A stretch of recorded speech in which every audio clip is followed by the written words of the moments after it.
Joining me now, David Bossie, former deputy campaign manager for President Trump, president of Citizens United, and a Fox News contributor who spent time as a lead investigator on congressional probes into the Clinton White House. And Lanny Davis, former special counsel to President Bill Clinton, who became well known for defending him during the Lewinsky scandal. He is also the author of the new book, The Unmaking of the President, 2016. Gentlemen, welcome. Great to have both of you with us tonight. You both have a lot of experience in this area and with these investigations. So, Lanny, let me begin with you. Does President Clinton need a new answer to that question now? Well, I'm only going to give one comment on this topic. President Clinton apologized to the American people publicly. He apologized to Ms. Lewinsky and her family publicly. And he apologized to his wife and family. And by the time he left office, the American people's judgment was a 65% approval rating, the highest of any second-term president since polls were invented. That's about all I want to say about that topic. Understood.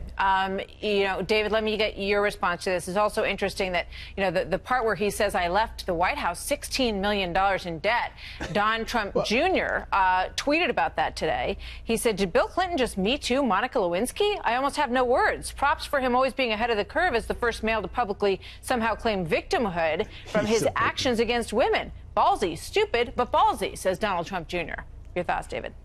Well, it's Bill Clinton. It's perfect, quintessential Bill Clinton. He's the victim here. He's the victim as the president of the United States who used his position of power over a 20-year-old intern. He's the victim after all these years. It's ridiculous. Bill Clinton only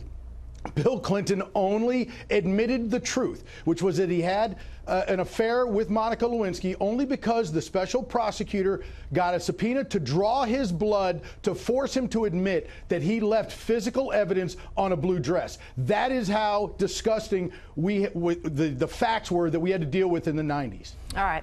You know, Lanny, in terms of the broader investigation, at the time you fought very hard against independent counsel Ken Starr. You said that he was out of control, that there wasn't a scintilla of evidence against Bill Clinton in the Paula Jones case. And now Mark Penn, who also worked in the Clinton White House, he's very concerned about this. He says, I lived through it in 1998, and I think it's wrong, and I think it's what's happening again. Do you agree with Mark Penn?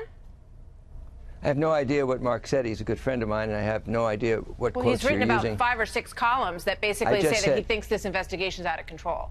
I just said I have no idea what Mark Penn said. He's a good friend of mine. This investigation has been going on for 1 year. And at 1 year into Watergate, President Nixon said, 1 year is enough, let's close the investigation. 1 year later, he resigned. I think Mr. Mueller is highly respected. Trey Gowdy, who I never thought I would quote David in praise after what he did on Benghazi. Trey Gowdy has told President Trump the following: if you're not guilty, then act like it. So let's let Mr. Mueller do his job. Lanny, let me just correct you on one thing, and that is that this investigation will have been going on for 2 years this August. 2 years. The House and Senate started their investigations in August of 16. Let's not forget that. So, yes, Mueller has been in office just over a year, but this investigation has been going on for 2 years, Lanny. No, Lanny, it's been going on for 2 years, and there's been no evidence whatsoever of any collusion. And that's what this investigation was about. It wasn't about, you know, Paul Manafort and what he did 10 years ago, even though he's you know, going to be convicted, it looks like, on other issues. Has nothing to do with the president and the campaign's collusion. That's the president's point. He didn't do anything wrong. And also, just to Lanny, you know, that was an interview that I did with Trey Gowdy. The part that doesn't get picked up a whole lot was that he said, I don't think President Trump did anything wrong. He said, from everything we're seeing, there's no indication that he's done anything wrong. I don't think is certainly fair, because we haven't seen the facts yet.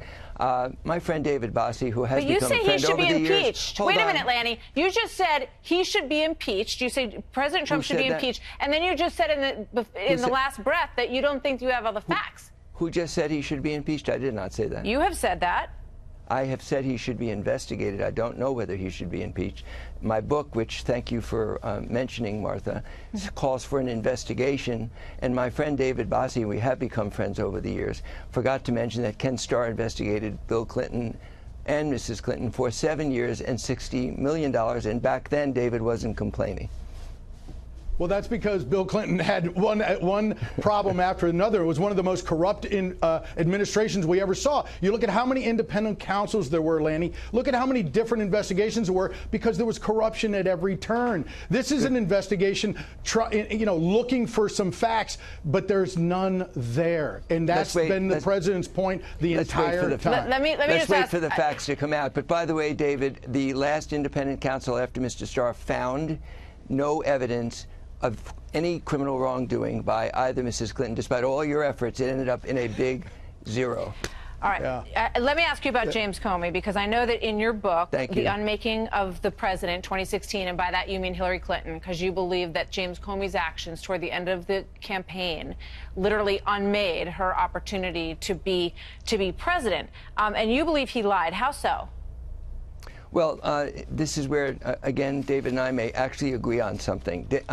Comey lied when he said he was obligated to show the Congress that he was investigating the emails because of what he testified to, when all he actually said, and he knows that this is all he said, is, "I will look at."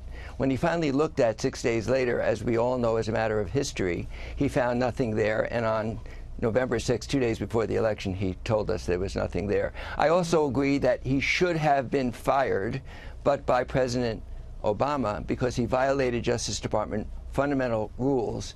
I don't agree with President Trump's reason for firing, but he should have been fired. All right. And just to be clear, at this point, you do not believe that there should be impeachment proceedings against President Trump?